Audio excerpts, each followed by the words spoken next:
Assalamualaikum warahmatullahi wabarakatuh. Kami dari kelompok 3 yang beranggotakan Muhammad Zidan Makmuri, Vita Fatimah Al-Adawiyah, Muhammad Maskan Junaidi akan menyampaikan materi terkait kaidah masyakoh tajribu taisir. Pertama, pengertian kaidah masyakoh tajribu taisir.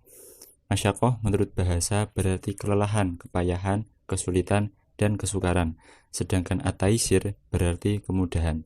Jadi makna kaidah masyakoh tajribu taisir adalah kesulitan menyebabkan adanya kemudahan.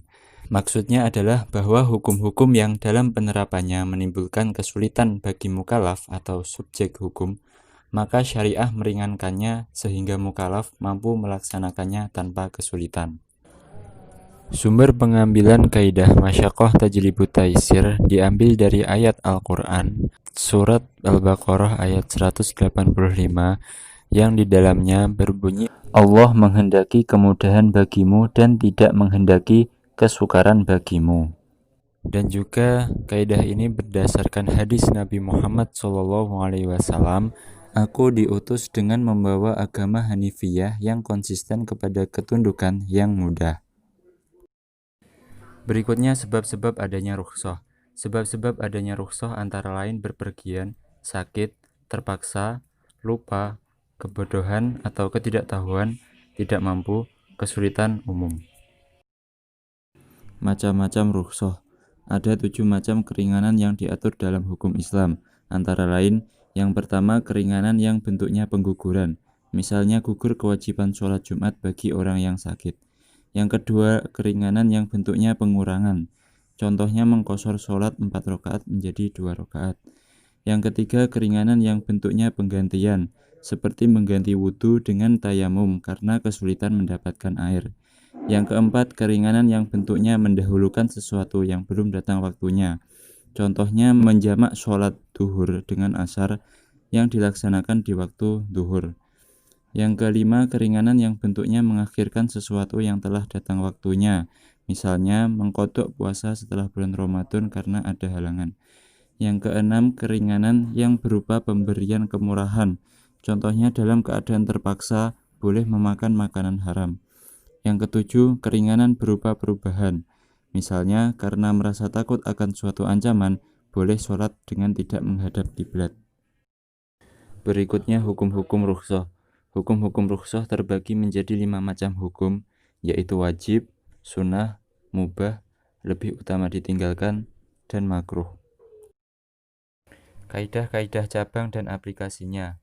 Yang pertama, apabila suatu perkara menjadi sempit, maka hukumnya meluas, dan apabila suatu perkara meluas, maka hukumnya menyempit. Seperti berbuka puasa pada bulan Ramadan karena sakit atau berpergian jauh. Sakit dan berpergian jauh merupakan suatu kesempitan, maka hukumnya menjadi luas, yaitu kebolehan berbuka. Akan tetapi bila orang sakit itu sembuh kembali, maka hukumnya wajib melakukan puasa itu kembali.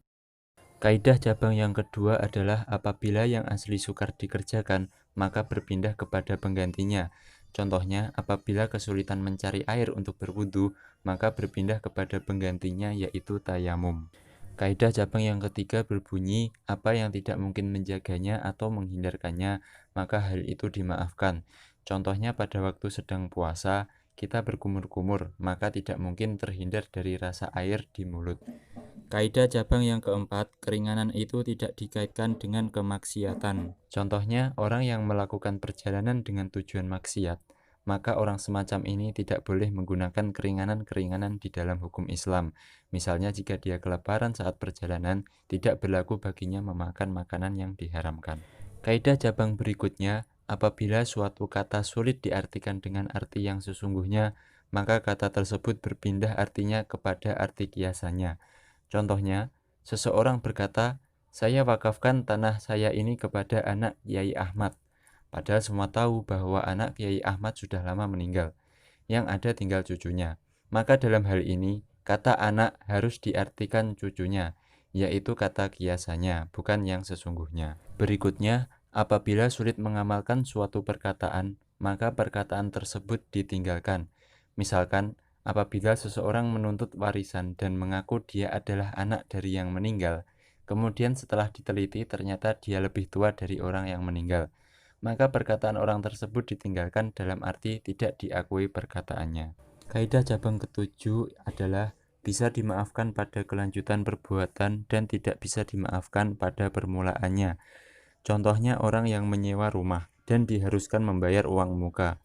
Kemudian habis masa sewanya dan dia hendak memperpanjang atau memperbarui sewanya, maka tidak perlu lagi baginya membayar uang muka.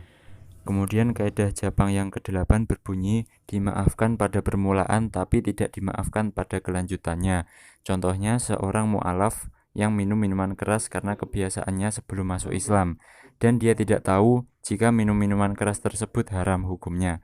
Maka setelah dia mengetahui, dia harus meninggalkannya.